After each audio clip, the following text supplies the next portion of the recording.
Hi guys, Danny here, and I wanted to talk about something a little bit different today. Um, as most of you are as well, I'm very bored. So, I decided to replay The Legend of Zelda Breath of the Wild, or at least get started on it for the beginning, since it's a fairly long game.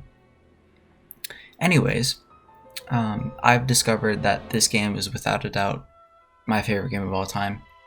Um, and I just wanted to talk about it. I wanted to give my review, my thoughts. I recently finished the Champions Ballad, and that was spectacular. I thought it gave a brilliant insight on most of the characters, um, at least in terms of the champions. But I'm not here to talk about characters right now. I will eventually, but not right now. Right now, I'm here to basically say, play the game. If you haven't played the game already, go play it, go buy it. You have nothing better to do right now. Be honest with yourself. There's nowhere you can go because everything's closed. And for some areas of the world, I don't know if it's illegal to leave your house, but it's not really safe to leave your home. And since this game is available for digital purchase, I feel like it's fair to assume that most of you are able to play this game. So play it. It's very, very, very good. And I am 100% certain that you will enjoy it, even if you don't even like the genre of an action-adventure game with puzzle elements in it. But today, I wanted to go in depth on different aspects of the game, whether it's different fights, but whether it's like side quests, shrines, whatever. I just wanted to talk Breath of the Wild. So, disclaimer, spoilers, obviously. So without further ado, let's get started.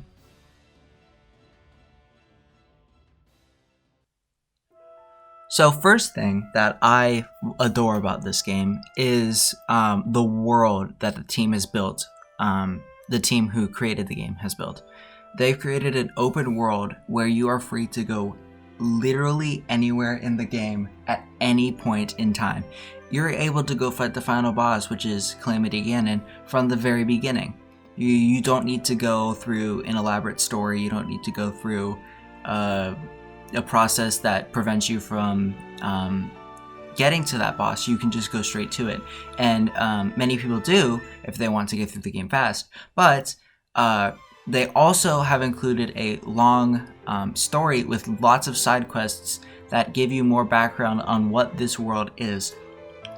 And I'm going to give a little condensed version for those who don't really want to sit through, 400 different side quests. I don't know how many there are exactly, but there are a lot. Basically, 100 years ago, there was a attack on the Kingdom of Hyrule by Calamity Ganon, and this attack resulted in the destruction of the entire kingdom. I have an art book for the game, and in that art book, it displays everything you need to know about this battle that occurred between between the land and the citizens of Hyrule, and Calamity Ganon, and the army of guardians that he amassed through his corruption, I guess. But it shows escape paths that the citizens took. It shows different walls that they built, such as Fort Hitano, where they made a stand against the Guardian army that Ganon had amassed. And it just shows you how actually terrifying that this is, and that this game might look fun and happy, and oh yeah, you can ride horses all through the land and it's super bright and shiny, but there's a very dark undertone in terms of the story that you can only learn about through going and getting memories, through talking to different NPCs, through playing DLC, through many different things, going around and reading different books and stuff. It's a very hidden story, and I love that about the game, how it's always you can pick the game up, you can go play the game at any time, and seek out some new information about the game. I absolutely love that about the game. I absolutely love being able to boot it up and feel like you're discovering new stuff that no one has ever known before, or you've never known before. And I feel like that adds a lot to the game as a experience more than just a game and something to complete. A second thing that I love about the non-linear story is your ability to pick and choose what you want to do in terms of story. If you don't want to go and sit through the history of the Gerudo, and you don't want to go deal with the most annoying mini-boss in the game, which is, in my opinion, Thunderblight Ganon, or Von Naboris as a divine beast in general. If you don't want to go do that, you don't need to go do that. You can just go get 3 and maybe fight Ganon at a little higher difficulty. But you're able to do that. You are able to go and choose which divine beast you want to do. If you want to do all of them and get the entire story, you're able to do that. You can go through the entire world. You can go climb 2 towers. You can go climb all of the towers. You can go get 5 heart crystals and 0 stamina containers, or you can go get 6 stamina containers and 5 heart containers. You can go grab the Master Sword, or you can't. It's all there, and it's at your disposal whether you do it or not.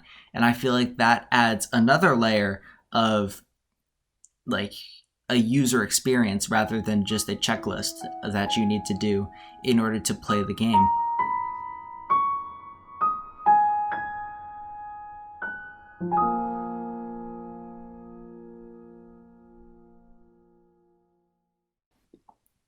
The last thing I'm going to talk about in this video, and if you guys want me to make like a longer, more in-depth video on this is kind of just the surface level, why I like the game. But if you guys want to see something else, just let me know through comments or likes or whatever. But back onto the topic. The second thing and the last thing I'm going to talk about for the video are the characters in this game.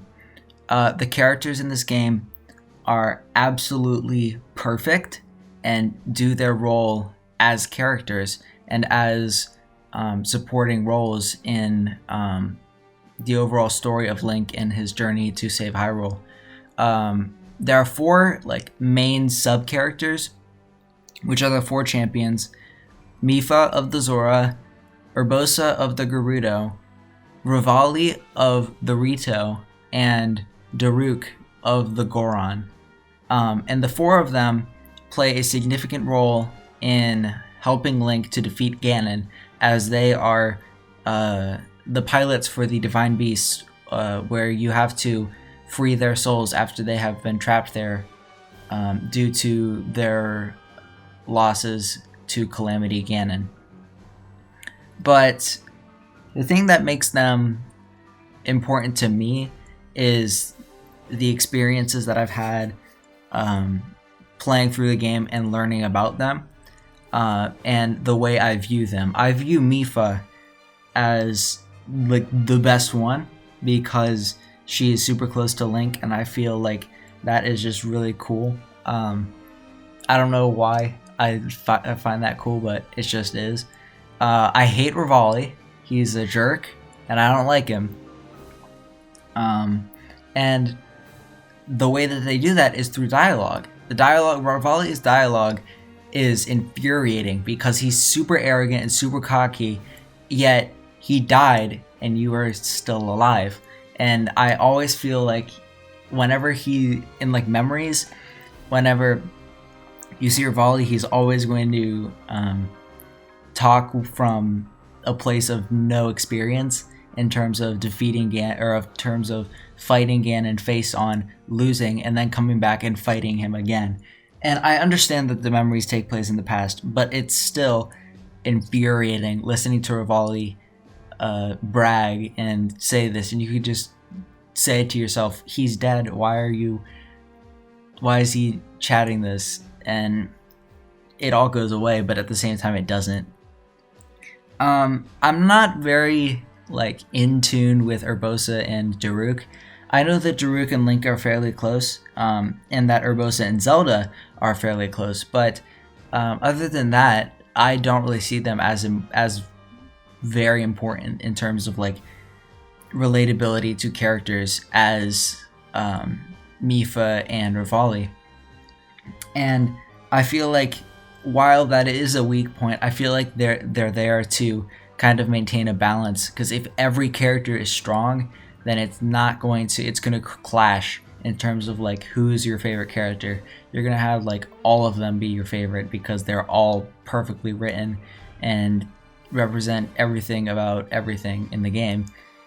But I feel like they've done an amazing job of laying out characters and their personalities, their fighting styles, their just them as characters. And I feel like the way that they did that was perfect for this type of game. So what do you guys think? I'm curious to see what you guys think of this game. I know a lot of people who like it. I know a lot of people who don't. But personally, I think that this game is the best game out there right now, besides like maybe Smash, just for like entertainment value. But this game is phenomenal. And at least on the Switch, I feel like this game is one of, if not the best currently available. But that might just be my opinion. I want to know what you guys think. So let me know in the comments, and I'll make sure to look at those. If you guys want to see more, let me know. And other than that, see you guys later. Bye.